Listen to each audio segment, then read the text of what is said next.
Hi everyone, I'm Stephanie Panay, and today I'd like to read a section in the course that calls for us to take a stand. The section is in the workbook, it's lesson 98, and the lesson is called I Will Accept My Part in God's Plan for Salvation. But before I read that lesson and discuss it, I'm going to read out some sections from a book called Principles of Psychology, which was written by William James, who was an American philosopher and psychologist around the late 1800s, and he died in 1912. The section I'll be reading from is called Rivalry and Conflict of the Different Selves. Here, James is concerned with the idea of, as we grow up, we have all sorts of fantastic ideas about what we might want to do, be and have to make ourselves happy, to create a path for ourselves in the world. And at some stage, we have to start culling some of those possibilities so that we can invest in a particular self. So I'm going to start reading now from paragraph 1. With most objects of desire, physical nature restricts our choice to but one of many represented goods, and even so it is here. In terms of even so, it is with respect to what self we choose to be. I am often confronted by the necessity of standing by one of my empirical selves and relinquishing the rest. By empirical selves, he means the ones that are evident, the one that he can observe himself during the day, being any one of the selves, and relinquishing the rest that he doesn't really have evidence for in the world. They're kind of mere fantasies. Not that I would not, if I could, be both handsome and fat and well-dressed, and a great athlete, and make $1 million a year, be a wit, a bon vivant, and a lady killer, as well as a philosopher, a philanthropist, statesman, warrior, and African explorer, as well as a tone poet and saint. But the thing is simply impossible. The millionaire's work would run counter to the saint's. The bon vivant and the philanthropist would trip each other up. The philosopher and the lady killer could not well keep house in the same tenement of clay. Such different characters may conceivably at the outset of life be alike possible to a man, but to make any one of them actual, the rest must more or less be suppressed. So the seeker of his truest, strongest, deepest self must review the list carefully and pick out the one on which to stake his salvation. All other selves thereupon become unreal, but the fortunes of this self are real. So James then goes on to say that while we might lament the selves that we fantasize about, that we think, oh, it would be great to be a world-class athlete, but you know what, I really can't be one. While we might lament some of those things, it can also be a great relief. So this is what he goes on to say now. To give up pretensions is as blessed a relief as to get them gratified. There is the strangest lightness about the heart when one's nothingness in a particular line is once accepted in good faith. All is not bitterness in the lot of the lover sent away by the final inexorable no. Many Bostonians, and inhabitants of other cities too, I fear, would be happier women and men today if they could once for all abandon the notion of keeping up a musical self, and without shame let people hear them call a symphony a nuisance. How pleasant is the day when we give up striving to be young or slender. Thank God, we say, those illusions are gone. Everything added to the self is a burden as well as a pride. A certain man who lost every penny during our civil war went and actually rolled in the dust, saying he had not felt so free and happy since he was born. Once more, then, our self-feeling is in our power. As Carlyle says, well did the wisest of our time write, it is only with renunciation that life, properly speaking, can be said to begin. So I don't know if you've experienced this yourself, when you've strived and really struggled to make it in some aspect of your life, in some idea of what would make you happy, and finally you realise, you know what, this isn't where I'm meant to be going. This doesn't feel quite right. And I'm just running up against a brick wall time and time again. I think this isn't for me anymore, or this thing that I'm struggling to get isn't actually worth the struggle for me. It's not quite right. And you know what? I'm going to put a halt to it.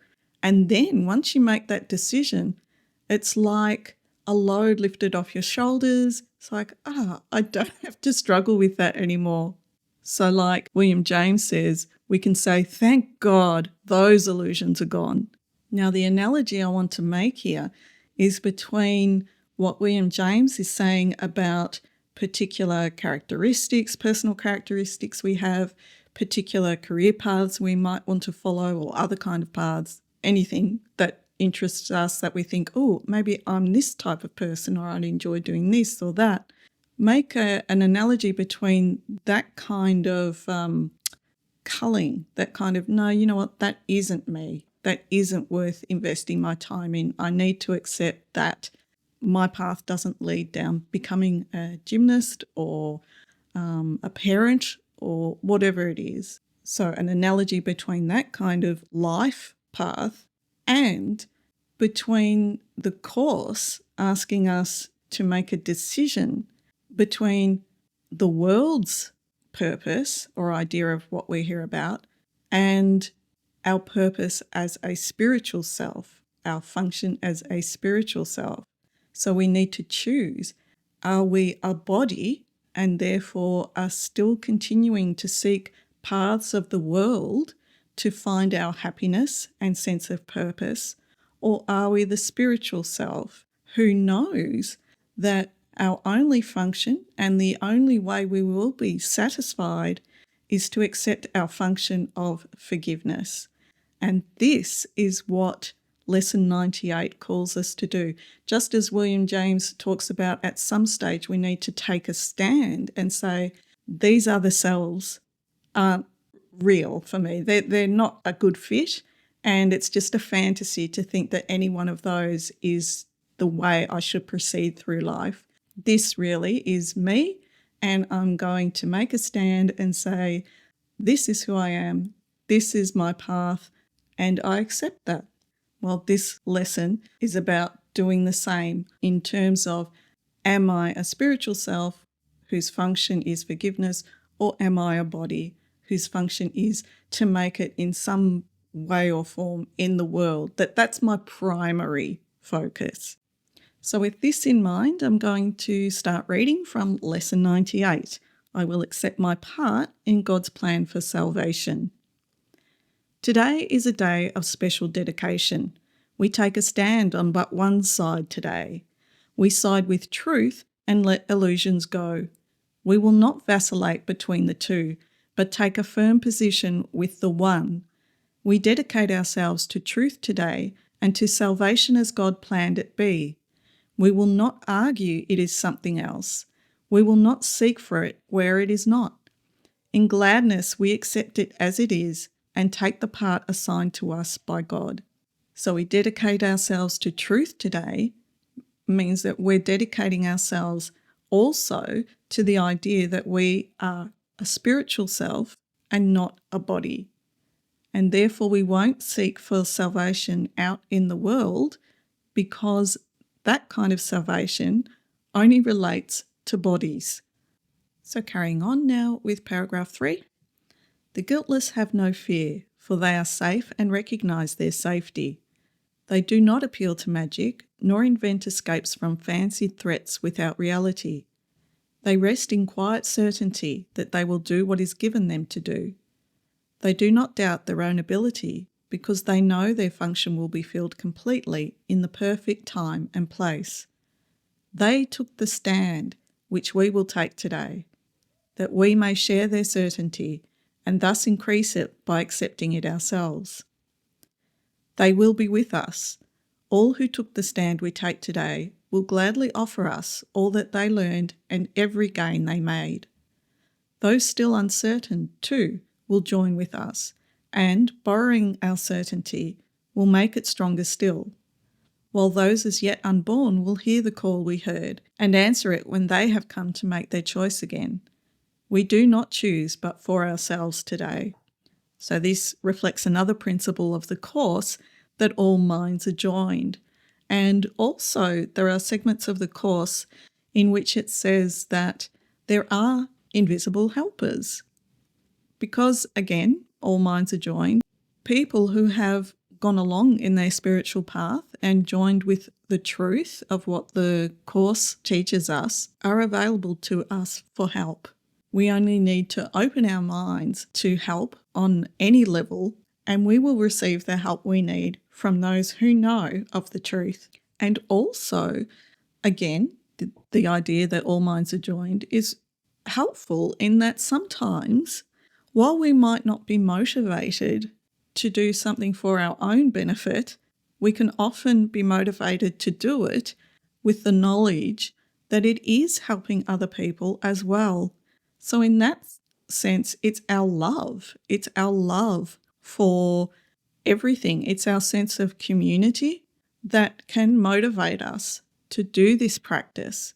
And in experiencing that love for others, that can be kind of a backdoor entry to experiencing that love for ourselves.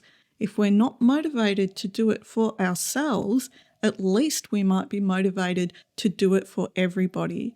And where the Course says that the sole responsibility of the miracle worker is to accept the atonement for themselves, that is so they can then teach that to others. And teach means just by what they have accepted within their minds. They can teach love because they're now identified with love. But sometimes that motivation to accept the atonement for yourself is that you will be able to share it with others. So it's okay to say, in those times where you think, oh, it's just not worth it. It's not worth doing, I have all these doubts, or I don't want to do it. And that's fine. It's not necessary to push through resistance. But maybe if you thought, this is out of love for everybody, and you might start with thinking of certain people in your life that you would like to help by joining with the atonement yourself. And then as you start with those people, if you can become willing for that love to encompass everybody, then you can practice the lesson and let it do the healing within your own mind and offer that healing to everybody. So now moving on to paragraph 5. Is it not worth 5 minutes of your time each hour to be able to accept the happiness that God has given you? Isn't it not worth 5 minutes hourly to recognise your special function here? Is not 5 minutes but a small request to make in terms of gaining a reward so great it has no measure? You have made 1,000 losing bargains at the least. Here is an offer guaranteeing you your full release from pain of every kind and joy the world does not contain. You can exchange a little of your time for peace of mind and certainty of purpose, with the promise of complete success. And since time has no meaning, you are being asked for nothing in return for everything. Here is a bargain that you cannot lose, and what you gain is limitless indeed. Each hour today, give him your tiny gift of but 5 minutes. He will give the words you use in practicing today's idea the deep conviction and the certainty you lack. His words will join with yours and make each repetition of today's idea a total dedication, made in faith as perfect and as sure as his in you. His confidence in you will bring the light to all the words you say, and you will go beyond their sound to what they really mean. Today you practice with him as you say, I will accept my part in God's plan for salvation.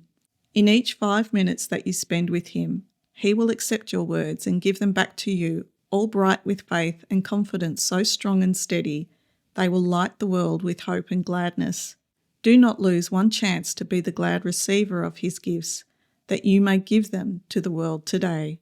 And this is a bit that is really important, I think. The first line in paragraph 9, give him the words and he will do the rest. He will enable you to understand your special function. He will open up the way to happiness and peace, and trust will be his gifts, his answer to your words. He will respond with all his faith and joy and certainty that what you say is true. And you will have conviction then of him who knows the function that you have on earth as well as heaven. He will be with you each practice period you share with him, exchanging every instant of the time you offer him for timelessness and peace. I think you noticed the emphasis there. I was putting on he and him. I love it. Give him the words and he will do the rest. He will enable you to understand your special function. He will open up the way to happiness, etc., etc. So even though we may say these words, I will accept my part in God's plan for salvation, and in starting our practice, they may just be just words to us. That's okay, because that's all they need to be for us. We just need to be willing to take the time to do the lesson and say the words, give him the words, and he will do the rest. Our willingness, as is mentioned so many times in the course, our little willingness to just give some time and attention to these exercises is what will enable us to progress in leaps and bounds. And we don't need to understand how that is, but we do need faith that Jesus will do his part as he says he will do. Throughout the hour, let your time be spent in happy preparation for the next 5 minutes you will spend again with him. Repeat today's idea while you wait for the glad time to come to you again. Repeat it often, and do not forget each time you do so, you have let your mind be readied for the happy time to come. And when the hour goes and he's there once more to spend a little time with you, be thankful and lay down all earthly tasks, all little thoughts and limited ideas, and spend a happy time again with him. Tell him once more that you accept the part that he would have you take and help you fill, and he will make you sure you want this choice, which he has made with you and you with him. And that's the end of the lesson. But I really like that last sentence where it says, and he will make you sure you want this choice, which he has made with you and you with him. So a lot of our trepidation, I think, about accepting God's will, accepting the function of forgiveness, accepting our place in God's plan for salvation, which is practicing forgiveness, a lot of our reservation about having that be our primary motivation in life is that we still not sure that that's what we really want. And here Jesus is saying he will make you sure you want this choice. So he will even help us with our wanting of this function. So we don't even have to want it wholeheartedly, because we have that ego part of our mind, and we're still only at lesson 96. And even if you're a long-time student, you will know that you can go through the whole workbook and still need to practice a whole lot of forgiveness. So we still have some kind of conflict about whether we really want to practice forgiveness, whether it really will take us where we want to go, whether it will really give us what we want. And part of that is not trusting God. We're not quite sure that God wants the same thing for us that we want. We think we want to be happy, and we don't quite trust that God's will for us is to be happy. But as you will learn in the course, we say we want to be happy, but if we want to hold on to our ego, that also means that we want to suffer, because suffering and feeling vulnerable to the world and to the body is what keeps the ego alive. So learning that our will is really for happiness takes some time as well. Learning that, I do want to be happy rather than right, because there's a certain amount of pleasure we get from feeling right, even if it means we are suffering. And the idea is, do you really want this suffering? So much of the course is trying to teach us the difference between joy or real happiness and what we say is happiness. a lot of what we say is happiness in this world is just feelings of triumph. And those feelings of triumph can be tied up with suffering, because it's through our suffering that we can point a condemning finger at other people. So we don't really know what true happiness is unless we practice forgiveness and get a taste of what it feels like to both forgive and feel forgiven. And so that is why in this lesson it says that he will make you sure you want this choice. He'll even help us with our wanting, which is great. Basically, he will help us with everything. Again, we just have to be willing to do the lesson, to take the time to do it. And in doing it, we're showing a little willingness to take a stand, to say, this is the thought system I want to align myself with. This is what I want to be the truth. The Course talks about the power of our wanting. This is what I want my experience to be, peace. And this is who I believe I am, a spiritual self. Now, before I wrap up, I'd like to discuss a little bit about this lesson, how it talks about taking 5 minutes every hour. And like I've just said, our willingness to take the time to do these things is all that we need. However, we can feel guilty if we do forget. And there's a great passage in the Course in Lesson 95 which discusses what happens when we do feel guilty if we've forgotten to take the time to do the lesson. And it starts at paragraph 7 in Lesson 95. I will start reading from sentence 3. Do not, however, use your lapses from this schedule, in that lesson it's also 5 minutes every hour, as an excuse not to return to it again as soon as you can. There may well be a temptation to regard the day as lost because you have already failed to do what is required.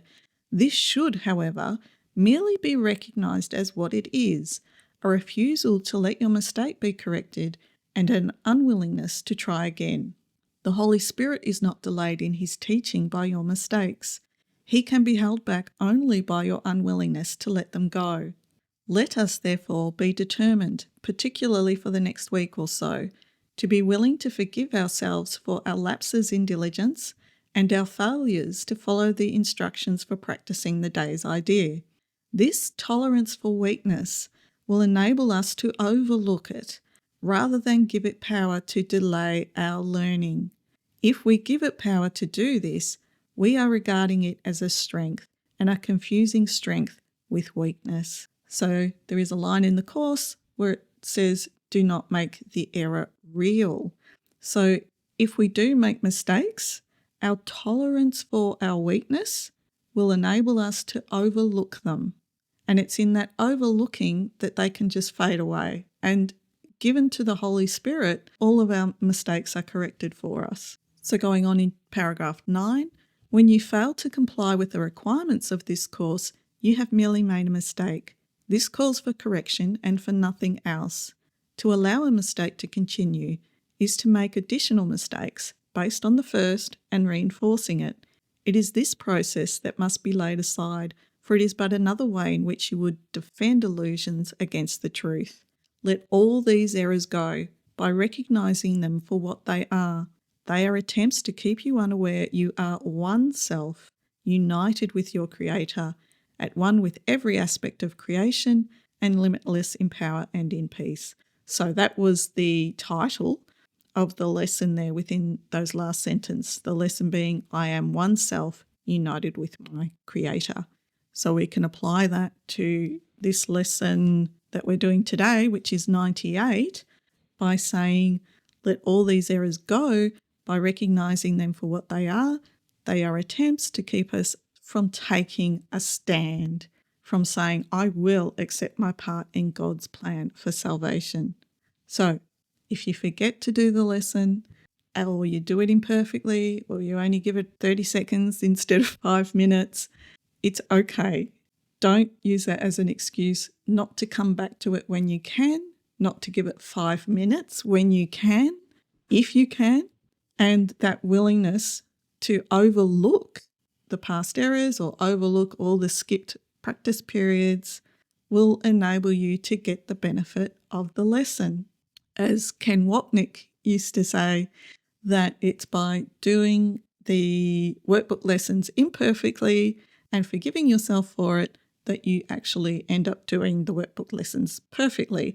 And I would have a bet that it was that section that I just read out from lesson 95 that perhaps inspired Ken to say that. It's a wonderful section for reminding us to be tolerant with ourselves, to be tolerant with our mistakes, with our lack of diligence in remembering and practicing the workbook lessons. I think there's a difference between flagrantly flouting the workbook lessons and their requirements and just going, oh, I can't be bothered, whatever. You know when you're doing that. You know, in contrast, when you want to do the lesson and you start off maybe doing it a few times and then really forget for hours, and then you remember, well, it's okay. Take it from there. Trust your sincerity. In closing, I'm going to read the first paragraph from a section in the course called Choose Once Again, and it emphasises the importance of the decision we are being asked to make by the course and the stand we're being asked to make between choosing to side with illusions or with the truth, with the body or with the spirit, with our function of forgiveness or with the ego's function of judgment. Temptation has one lesson it would teach in all its forms wherever it occurs. It would persuade the Holy Son of God he is a body, born in what must die, unable to escape its frailty, and bound by what it orders him to feel. It sets the limits on what he can do. Its power is the only strength he has. His grasp cannot exceed its tiny reach. Would you be this if Christ appeared to you in all his glory, asking you but this? Choose once again if you would take your place among the saviours of the world or would remain in hell and hold your brothers there. For he has come and he is asking this. Thanks for listening. Tune in again. Bye.